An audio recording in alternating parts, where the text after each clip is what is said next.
Kryetari i Partisë Demokratike Sali Berisha ka bërë këtë të martë një deklaratë të fortë, ndërsa theksoi se Rama po planifikon që t'i sigurojë azil politik Belinda Ballukut në akuzë nga SPAK për korrupsion. Berisha theksoi se po ashtu Rama po mendoj që të shpëtojë dhe kokën e tij. Apo mendon dhe Edi Rama për kokën e tij për t'u larguar pa asnjë dyshim që po. Po mendon.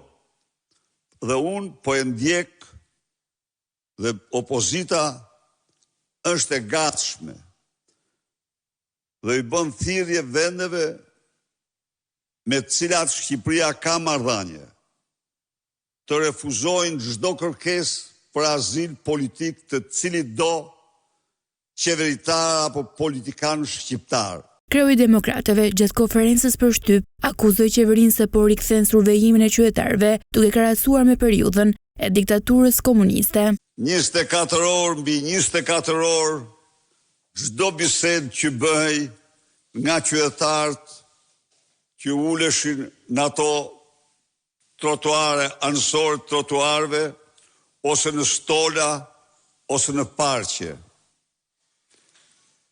Çmenduria e diktaturës nuk kishte kufi. Sot Edi Rama ka vendosur një sistem